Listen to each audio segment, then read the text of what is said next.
Halo teman-teman, boleh tepuk tangan buat Pak Emil yang hadir by Zoom. Pak Emil, selamat sore Pak Emil. Sehat semuanya Pak Emil? Selamat sore menjelang malam. Assalamualaikum warahmatullahi wabarakatuh. Ya, waalaikumsalam dan terima kasih Pak Emil sudah berkenan untuk join di Idea Cloud.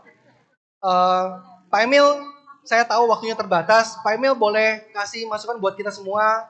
Kami para pengusaha UKM di sini pengen mendapat gambaran tentang yang namanya potensi Indonesia di tahun 2045 katanya akan menjadi negara dengan tingkat ekonomi keempat di dunia, Pak Emil. Menurut Pak Emil gimana tuh, Pak? Iya, baik. Jadi pertama-tama saya mohon maaf tidak bisa bergabung langsung. Sebenarnya dari dulu saya ingin sekali ikut di Idea Cloud langsung karena acara ini saya senang sekali acara ini ada di Jawa Timur dan di Surabaya dan menjadi sebuah momentum yang keren sekali bagi para pelaku usaha yang ingin mencari inspirasi dan berkolaborasi. Namun karena ada kondisi di Malang, saya maka saat ini berada di Malang untuk mengatasi situasi di lapangan bersama mendukung Ibu Gubernur.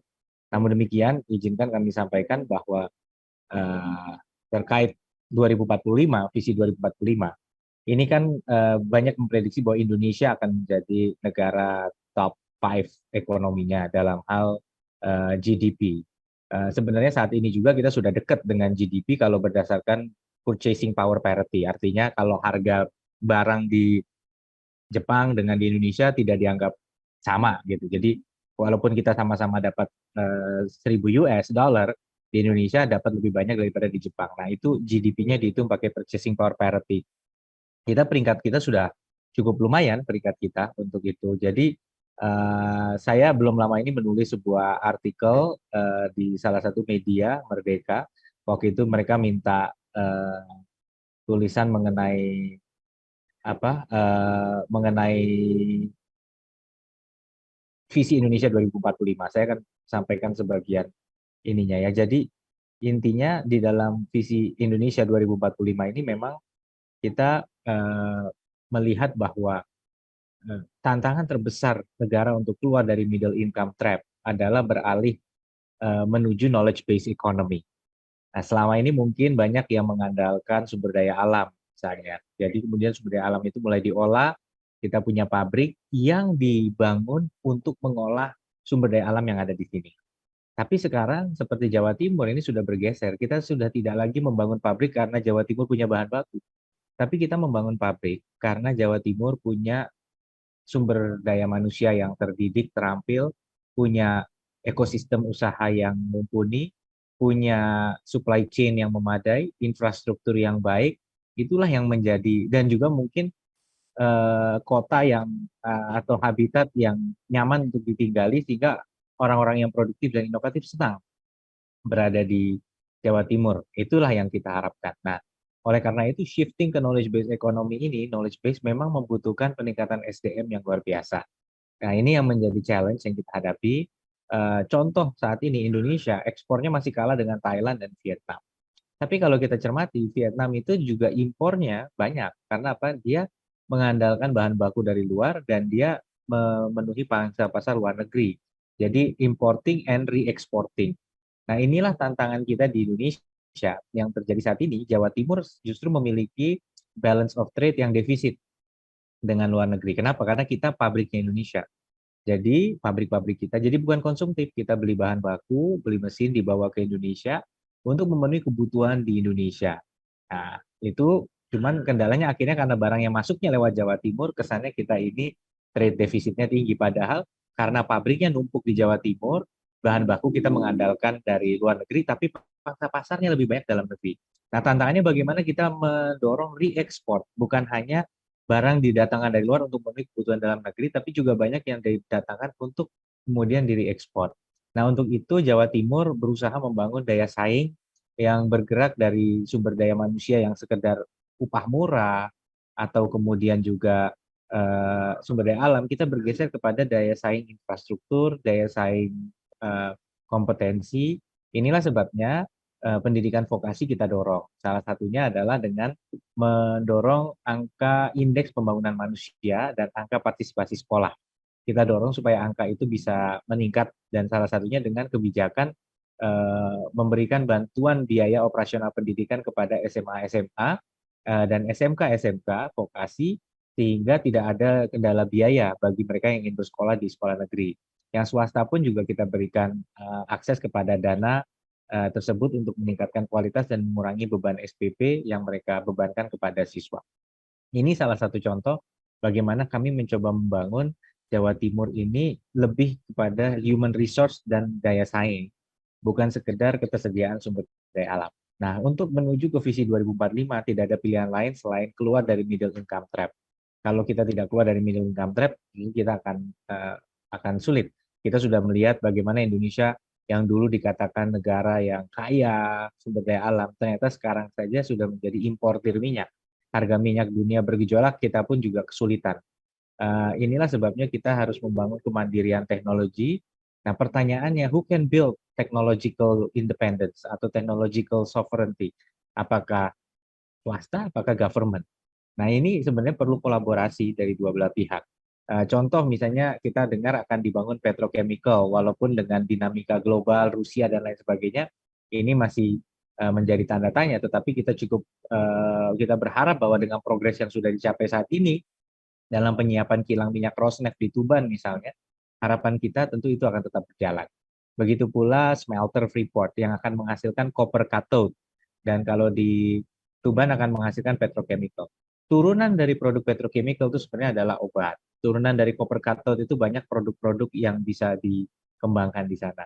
Nah, cuman tantangannya, siapa yang akan kemudian memiliki teknologi untuk mengolah itu menjadi finished goods?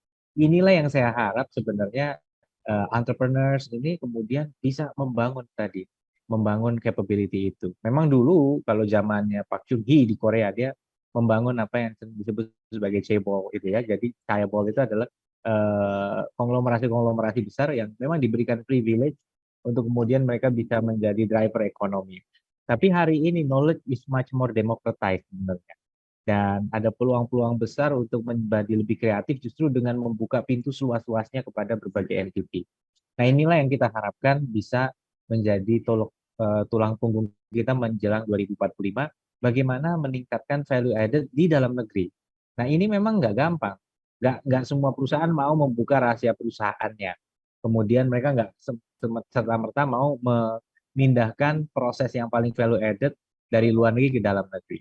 Contoh saya belum lama ini ke Perth mengunjungi Western Australia punya cadangan lithium yang sangat besar dan berbagai macam mineral resources yang dibutuhkan untuk industri baterai. Tapi ternyata ada fase-fase untuk memproses baterai dan ternyata salah satu fase yang paling penting untuk memproses mineral itu sebelum bahkan itu bisa diassembly jadi baterai itu hanya dikuasai oleh Cina, bahkan hanya Cina dan mungkin ada satu negara lagi. Jadi sangat dominan sehingga ini yang menyulitkan rantai nilai atau value chain dari sebuah komoditi. Maka membangun kedaulatan teknologi ini memang butuh kolaborasi dari government dan juga private sector.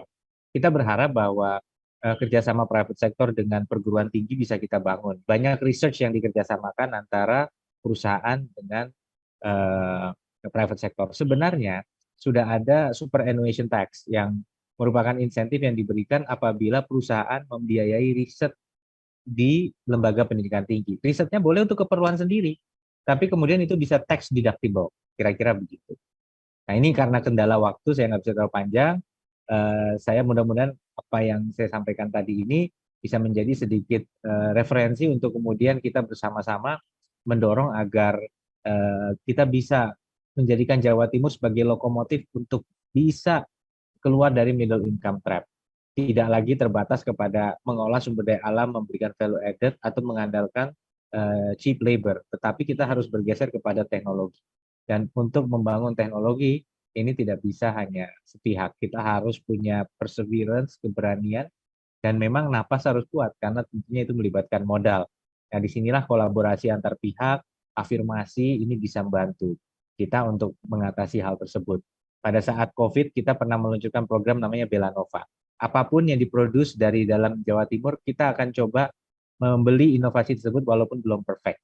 Karena kita tahu bahwa proses menyempurnakan inovasi itu adalah proses yang berkelanjutan. Kita nggak bisa sekedar pemerintah hanya bisa mensupport produk, membeli produk kalau sudah sempurna. Itu tentunya sulit untuk mendukung ekosistem inovasi. Dari proses itu kita sudah bisa mendorong agar ada waktu itu ventilator emergency dari ITS bisa memperoleh izin dari Balai Pengujian Fasilitas Kesehatan ya, alat kesehatan. Kemudian juga ada coating yang mau anti bakteri dan antivirus berbasis nanoteknologi copper. Kita juga memiliki alat uji untuk COVID yang berbasis body odor atau bau badan yang kemudian resistivity terhadap gas itu bisa dilihat patternnya menggunakan artificial intelligence untuk melatih apakah dia bisa mendeteksi COVID atau tidak. Dan masih banyak lagi inovasi-inovasi yang kita dorong dari kampus.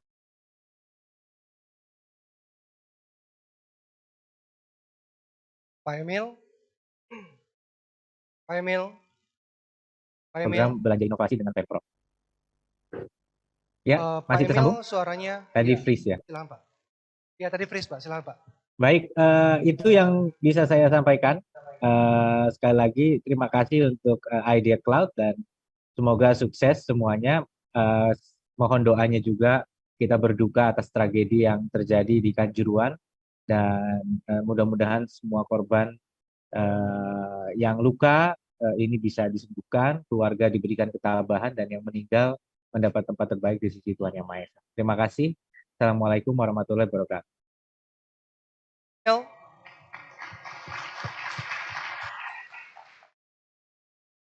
Oke, so kita lanjut ke kita punya narasumber berikutnya. Saya teman-teman nonton YouTube-nya Pak Mardi tuh, aduh seru tuh Pak. Boleh sharing sedikit Pak Mardi tentang bagaimana Pak Mardi bisa apa? Bisa keluar dari sebuah kondisi di mana uang nggak punya, anak sakit, debt kolektor datang gitu. Saya nggak bisa bayangin itu Pak Mardi. Mungkin Terima juga bisa kasih kali banyak sharing buat teman-teman semuanya. dan Apa yang Pak Mardi lakukan, even though saya udah nonton Anda punya video gitu. Cuman boleh Pak Mardi silakan. Terima kasih. Assalamualaikum warahmatullahi wabarakatuh. Waalaikumsalam. Sebuah kehormatan. Hari ini saya dikasih sesi sebagai orang terakhir. Agak berat sebenarnya tugasnya. Teman-teman, Pak Mardi spesial datang dari Jogja loh. Buat kita semuanya, sore tadi jam 3 baru naik kereta ke sini. So, boleh sekali lagi buat Pak Mardi Ya. Jadi yang saya harap itu berbicara yang bukan pribadi. Yang saya harap tuh berbicara negoro gitu loh. Jadi kalau kayak Pak Emil tadi kan enak gitu nerangin gitu ya. Tapi gue mau challenge saya nih omongannya bawaannya. Jadi saya tuh senang sekali secara pribadi ini sebelum menjawab pertanyaan Mas Robi. Jadi saya tuh senang sekali untuk membuat negara ini tahun 2045 adalah negara nomor 1 terkaya di dunia. Itu kan. Setuju. Jadi kalau lihat dari faktanya, ini saya sebelum nanti menjawab sekali lagi ya, ngapunten ya. Jadi kalau ditanya 2045 Indonesia top 4 atau top 3 gitu ya. Maka pertanyaan saya, jawaban saya adalah ada 2. Kalau model pemerintahan sekarang, nah gitu ya.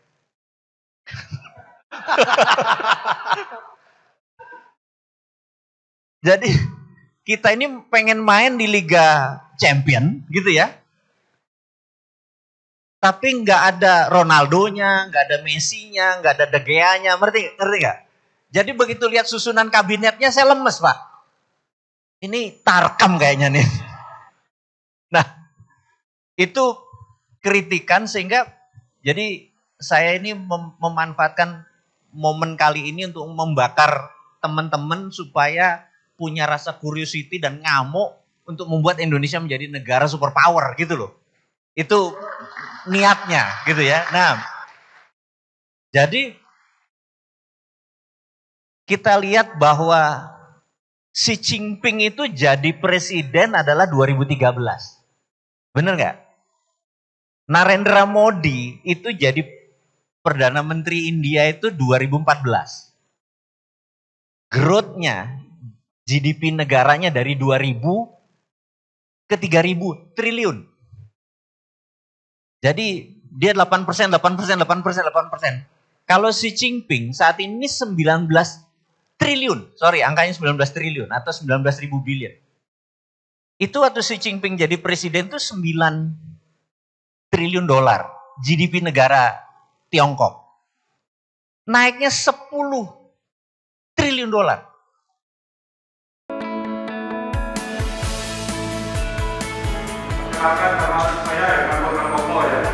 Anda bisa mencapai ada punya target bulan ini. Kita lihat market size-nya seperti apa. Ini 13 meter kali 1,5 meter. Jadi bayangin ya, mereka start betul-betul dari Ruko aja bisa jadi publik gitu loh. Maksudnya wah ini possible nggak ya sebenarnya kayak. Karena dia bukan kuat di manufacturingnya, dia kuat produknya di penjualannya. Semangat pagi, IC Heroes yang berbahagia. Jadi membuat visi itu tuh you punya perusahaan itu mau kemana? Ya makanya ini pelajaran luar biasa sih Pak di ICI. Jadi kita Alright, bisa so apa? any other question teman-teman? siapa dari 5 orang lah datanya dong.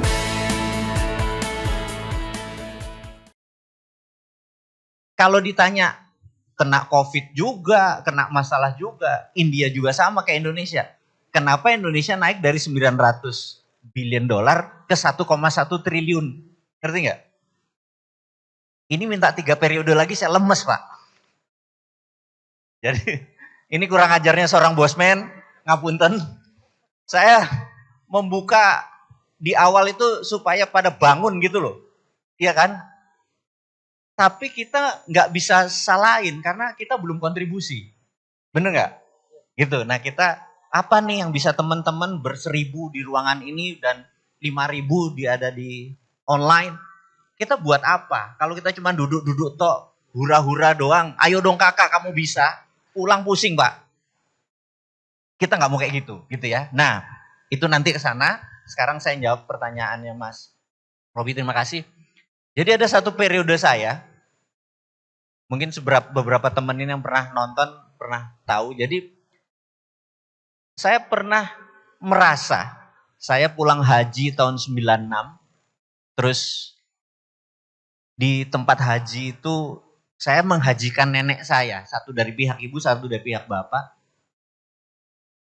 Di tahun 96 itu haji akbar, entah bagaimana karena penuh, sarana belum sebaik sekarang. Jadi nenek saya tuh nggak bisa lempar jumroh. Ini maaf nih terminologi Islam dulu ya, ngapunten. Terus saya niat, ini kalau dipermudah, salah satu usaha saya punya toko, saya mau jadiin panti yatim, gitu ceritanya. Terus udah saya jalan aja dan ternyata dipermudah. Bener-bener dipermudah gitu, yang tadinya jutaan orang tuh, nenek saya nempel tuh cuman ngerjain hal yang yang mudah lah. Sehingga saya pulang mendirikan Rumah Yatim Indonesia. Jadi tahun ini udah 26 tahun. Kita punya 6.000 anak yatim saat ini. Kita sudah meluluskan 43.000.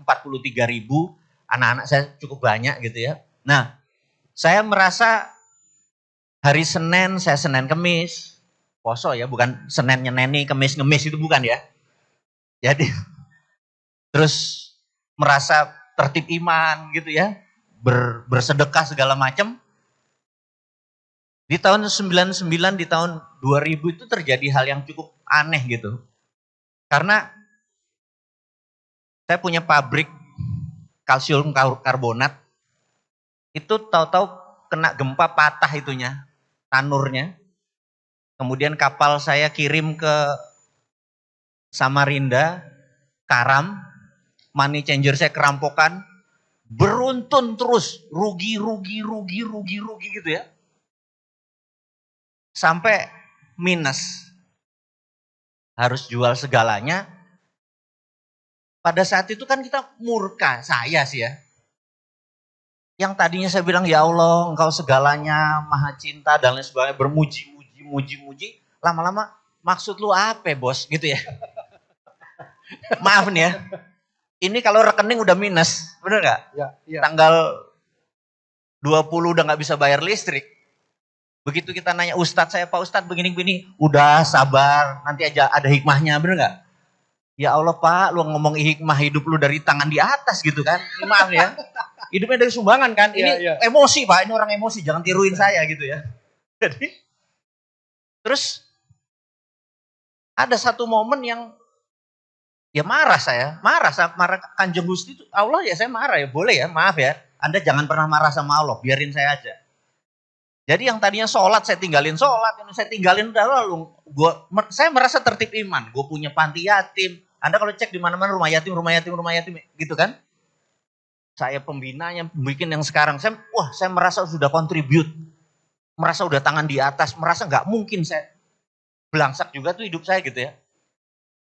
Itulah yang membuat saya pikir, ya marah lah gitu. Terus singkat cerita, saya tuh berharap waktu berbicara begitu ada sinar gitu. Wahai anakku gitu ya. Gak ada loh. Asli saya bilang. Ini Berharap ya Pak? Iya. Iya. Saya bilang kok lu diem aja sih, bener gak? Boleh dong. Nah, lama-lama saya bertanya.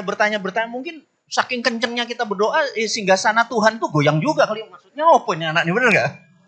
Jadi kita ya tanya terus gitu ya. Nah, sampai saya sadar, saya mikir, saya bertanya sama satu mentor saya, dia bilang, jangan pernah salahin orang di luar lu, apalagi Allah. Itu bagi saya, saya bilang, bos, ya Allah salah gua, minta maaf. Udah, ini semua, nah begitu inward looking, ngelihat ke dalam, nerimo gitu kan. Oke, nah itu ternyata ada terjadi sedikit perbedaan di dalam saya memandang gitu. Saya mulai ringan, ya walaupun ngutang sana, ngutang sini, sampai 9 digit, 10 digit. Terus suatu hari, mungkin saking kencengnya berdoa itu, terus tetangga saya waktu keluar rumah itu ngelempar sampah di kaki saya. Wah, kalau kita short temper, udah kurang ajar segala macam, bener gak? Tapi saya pikir Allah itu, Tuhan itu tidak matematis. Dan tersering menaruh kebenaran di tempat yang kita gak suka. Gitu ya, ini pendapat saya loh ya.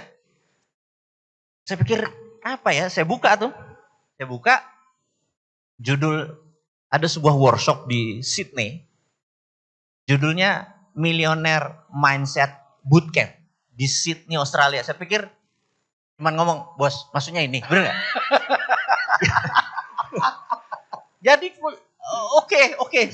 Berkomunikasinya begini ya, oke gitu ya, itulah kira-kira. Nah, terus saya lihat harganya cukup mahal, hampir 29 juta, sementara udah miskin. Istri sudah di mertua, ya. Kan kita jatuh cinta pakai perasaan kan, nah mempertahankannya pakai penghasilan.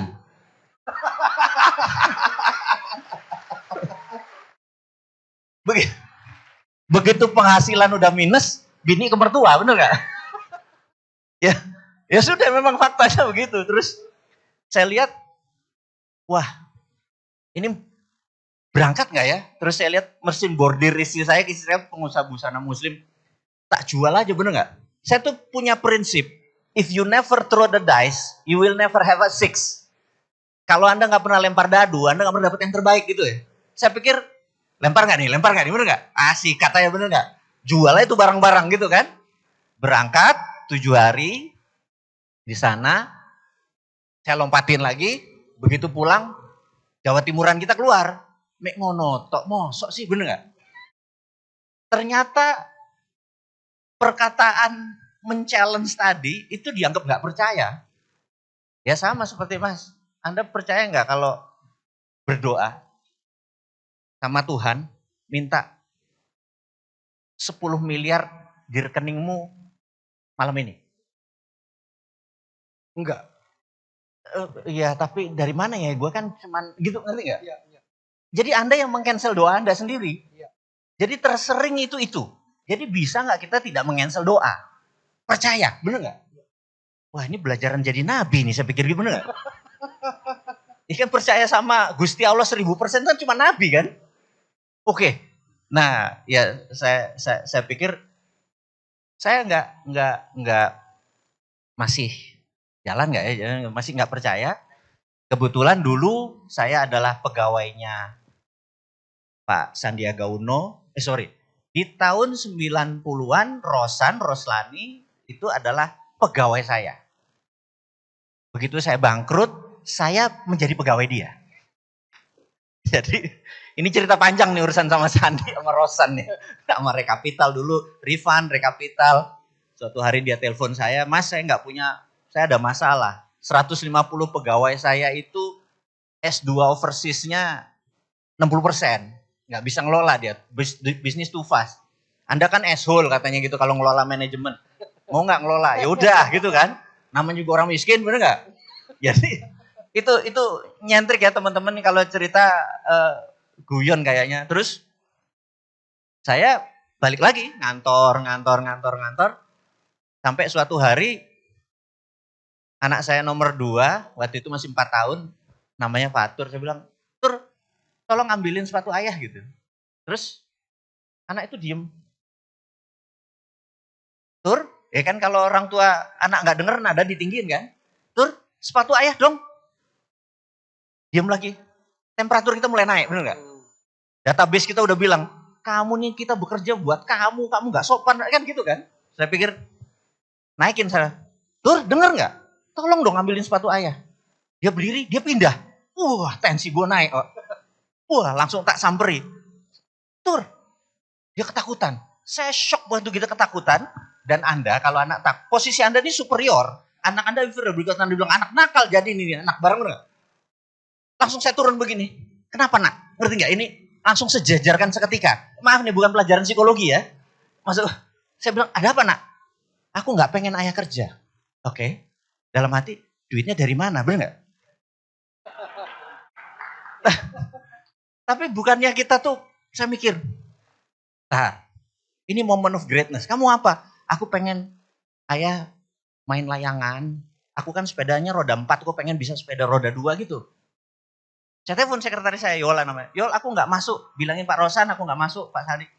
"Bapak mau ke Australia?" "Enggak, saya mau sama anak saya." Gitu kan. Ya. Selesai sampai sore dipijetin kan. "Gini dong ayah, tiap hari kan enak." Bener nggak? Dalam hati, duit dari mana nak? Bener nggak? Nah, ada satu pelajaran yang dari Australia itu. Kalau kamu percaya 1000%, kenapa enggak kamu bilang sama Kanjeng Gusti Allah, bilang, "Ya Allah, saya pengen mengerjakan sesuatu yang saya cintai bersama orang yang saya cintai punya income tak terhingga." Ya wis ngono ae gitu kan. Gitu. Terus aku pikir oke. Nah, ini momen nih. Kan kita pengen bersama orang yang kita cintai mengerjakan sesuatu tak terhingga. Saya pikir bakar kapal nih gua nih. Tak bakar aja kapal. Udah. Saya telepon sekretaris saya, "Tolong saya buatin surat resign bahwa saya begini, saya mau bakar kapal," gitu lah. Waduh, panik. Bini gue denger, "Apa? Kamu berhenti kerja? Duit dari mana kita?" Saya bilang, "Ya Allah, ya Robi." Ya begitu, mungkin ada yang masalah dengan istri seperti saya. Panglima tuh kalau udah gigi 5 ya sudah gitu. Nah, singkat cerita, itulah awal saya gigi 5 lagi. Jadi tadinya profesional, entrepreneur, profesional ke entrepreneur lagi. Ya alhamdulillah begitu sekarang berjalan. Akhirnya bisnis saya adalah oil and gas. Jadi kalau ditanya bread and butter saya oil and gas. Di Jawa Timur ini kalau Anda tahu ada di Pagerungan, Madura, itu kita punya pipa bawah laut namanya EJGP, East Java Gas Pipe, sampai ke Porong, Sidoarjo, dari Sidoarjo ke Pupuk Kimia Gresik. Jadi kemudian kita ada gas dari sumur MAX di Sumeneb, kita kirim ke Grati. Jadi di Jawa Timur itulah sedikit kontribusi, tapi sedikit orang yang tahu bahwa bisnis kita pipa adalah perusahaan kami adalah the longest gas pipe. Ya kalau Putin punya Nord Stream 1-2, kita punya juga lah gitu ya. Wow, keren. Tapi nggak ada, kita bilang ini, kita nggak mau bilang kenceng-kenceng karena yang tahu, siapa tahu di sini ada petugas pajak, bener nggak? Ya, gitulah kira-kira Mas. Mudah-mudahan kegambar. Terima kasih nih. Ada satu cerita yang saya pengen dapat tuh, kan ini juga secretnya buat teman-teman. Jadi dari yang tadi bakar kapal sampai akhirnya bisa bikin bisnis baru lagi itu gimana tuh Pak? Jadi prinsipnya kita itu taat sama duit. Bukan taat pada bisnis, bukan taat pada pekerjaan. Jadi saya nggak peduli bisnisnya apapun, pokoknya kerja sekecil-kecilnya, resiko nol, modal sekecil-kecilnya, low hanging fruit, bener nggak? Ya sikat sudah. Jadi saya tidak taat harus properti, harus ada peluang properti sikat, ada peluang apa aja, pokoknya tadi. Untung segede-gedenya, kerja segampang-gampangnya, kompetitornya nggak ada, modal sekecil-kecilnya, bener nggak? Ya low hanging fruit, petik aja langsung. Segitu aja prinsipnya. Jadi saya tidak punya spesialis, pokoknya saya taat sama duit dan tidak taat sama kerja. Oke, so Pak Mardi, dari sekian banyak Pak Mardi ketemu sama para pengusaha gitu ya, yang UKM terutama khususnya. Apa sih Pak Mardi yang melihat tantangan terbesar dari para pengusaha UKM di Indonesia kok susah banget untuk naik gitu? Waduh ini.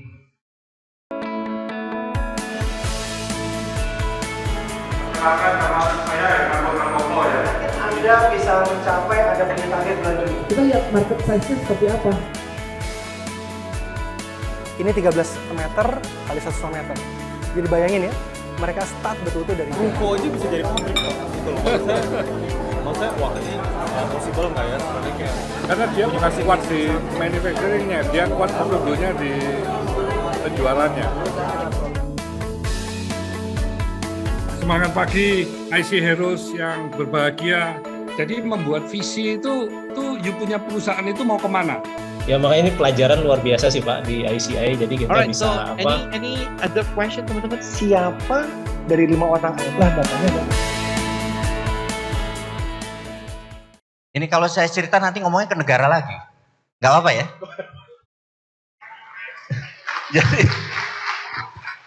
jadi by default gitu ya, ini by default.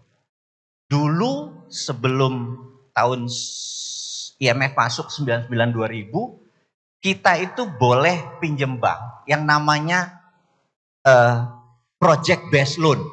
Jadi kalau Anda punya proyek, Mas punya proyek ngelas dari Pertamina harganya 10M, proyeknya Anda bisa jaminin proyek tersebut ada dapat 20% modal kerja. Kalau sekarang, dulu aset based loan boleh, project based loan. IMF menggunting kita di tahun 99-2000 bahwa project based loan nggak boleh, harus aset based loan.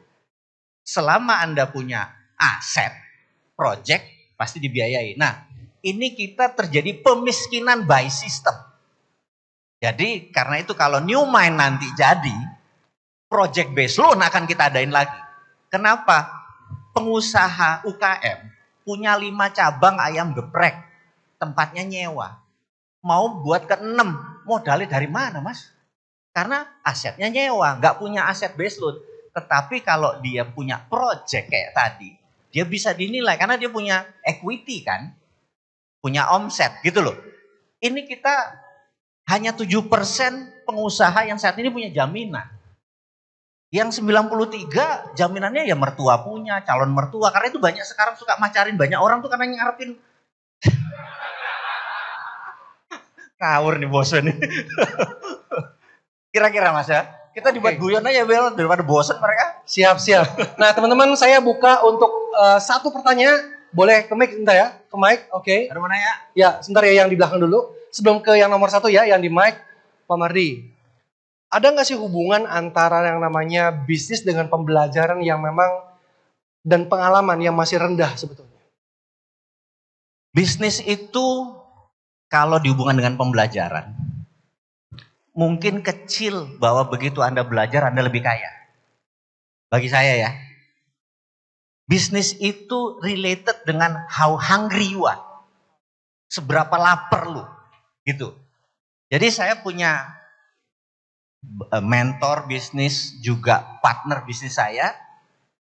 Dia suatu hari tahun 2009 saya bicara sama dia, saya manggilnya Mbak Bebe. Gimana caranya gue kayak lu? Dia sedikit dari orang Bali yang rekeningnya 13 digit gitu ya. Terus dia diem aja ngerokok aja gini. Be, lu denger gak gue ngomong? Gimana caranya gue lebih kaya dari lu? Bener gak? Saya jawab, saya bilang, Be, gimana caranya gue lebih kaya dari lu? Jawaban dia, Mardi go, lo lapar gak? Lapar, Be. Seberapa lapar? Lapar banget. Lu gak butuh gue. Paham ya? Ya. Nah Pak Mardi, bagaimana caranya agar kita jadi benar-benar lapar banget? Good. Saya pernah bermain-main dengan semesta. Jadi sewaktu saya bangkrut, saya fight, saya balik. Kemudian saya pernah ngomong nih, ya Allah,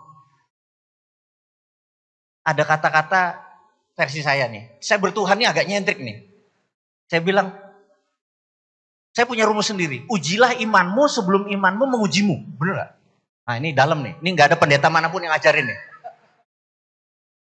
Ujilah imanmu sebelum imanmu mengujimu. Jadi saya pikir, wah tak coba. Saya bilang sama istri saya, ini minggir sebentar, ini harta, ini sebentar. Tak buang hartaku. Buang mas. Sampai nol. Ada yang bangun gereja saya kasih, bangun masjid saya kasih, bangun pesantren saya kasih, bangun sumur saya kasih. Bener gak? Buang semua. Saya bilang, bos, nol. Tahu nggak? 2 tahun kemudian balik lagi. Jadi challenge tubuhmu, challenge saja. Manusia tuh infinite being, tak terhingga. Being limited menjadi terbatas karena something you hold in mind. Ada sesuatu di pikiranmu. Sampai merinding mas. Oh siap. Waduh, merinding bener nih. Waduh. Oke. Oke. Teman-teman, jangan ngerasain kayak Pak Mardi ya, sampai bawah banget gitu ya, baru Anda belajar gitu. Saya rasanya merinding yuk. Ini sampai gak habis nih merindingnya. Bahwa, wah jangan sampai kita betul-betul karam di bawah laut gitu, baru kita hungry gitu. Sebetulnya adalah kita masih punya potensi untuk bisa hungry sekarang sebetulnya. Dan itu sih poinnya.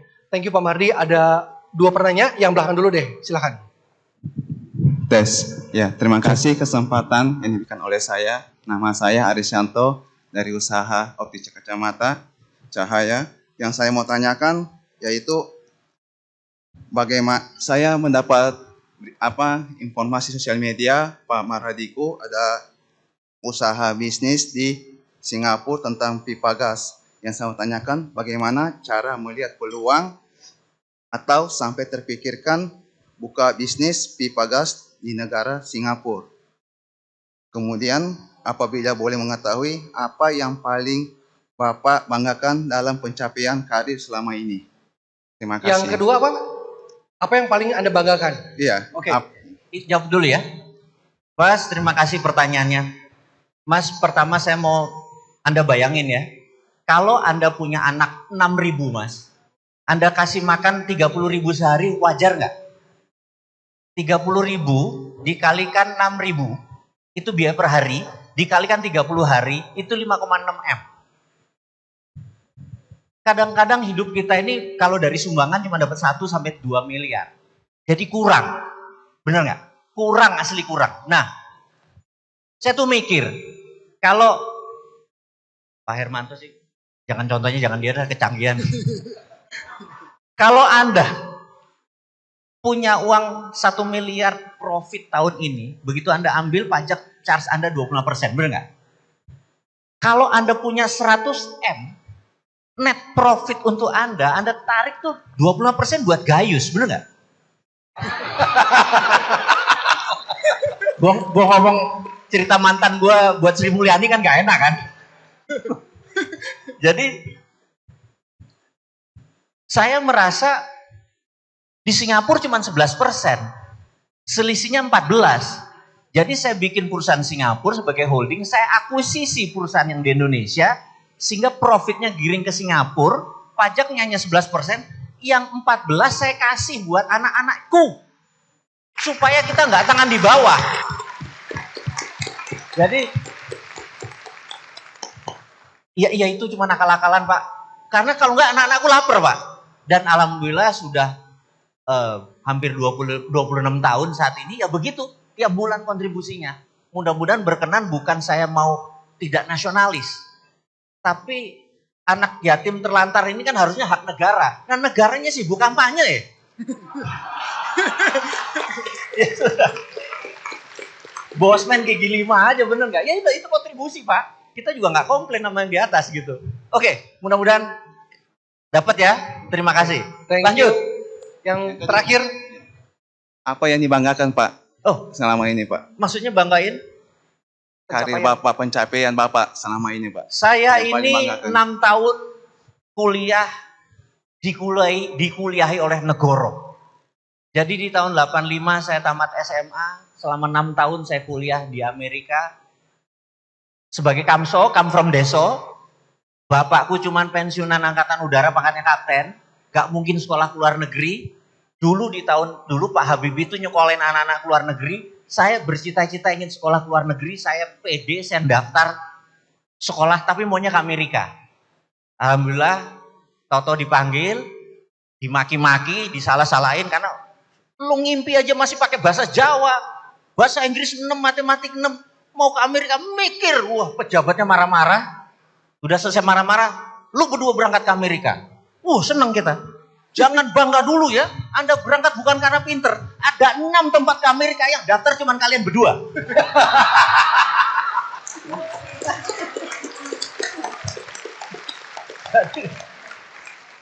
Negara yang saya banggakan ini adalah Indonesia. Darah lu, gua dipotong, isinya NKRI garis lurus Pak. Jadi I'm proud to be Indonesian Pak. Dan Anda semua selama paspor Anda hijau, lambang Garuda, you are my family. Coba. Clear ya, thank you. Silakan Pak, terakhir. Ya, terima kasih atas kesempatannya. Perkenalkan, nama saya Muhammad Hamka. Saya merupakan Newman Army. Di mana Newman Army? Yang ingin saya tanyakan kepada Bapak Mardigu adalah seperti pertanyaan di sesi kemarin. Bapak kan pernah bolak-balik jatuh bangun ya Pak ya. Tetapi jikalau Bapak Mardigu terbangun, tiba-tiba harus memulai nol lagi, hal apa yang pertama kali Bapak akan lakukan? Terima kasih. Terima kasih. Kalau saya tidur lagi Pak. Mungkin saya salah bangun Pak. Jadi kalau sebagai orang Islam ada cerita Abdurrahman bin Auf sewaktu dia meninggalkan Mekah pergi ke Madinah, dia tinggalin seluruh hartanya. Begitu sampai Madinah dia bertanya satu hal, di mana pasar? Karena pasar tempat uang beredar, benar nggak? Dan nggak lama kemudian dibidik orang kaya di Madinah. Kalau di cerita modern suatu hari Aristotle Onassis ditanya wartawan sama. Begitu Anda tidur, bangun, Anda miskin. Apa yang Anda butuhkan? Dia cuma butuhkan 2 hal. Kasih saya jas terbaik dan di mana orang kaya ngumpul. Gitu ya. Jadi sekarang sama. Kalau itu terjadi sama saya bilang begitu saya bangun saya tanya, di mana Jokowi? Oke teman-teman semuanya, kasih applause yang paling meriah buat Pak Mardigu. Thank you so much Pak Mardi.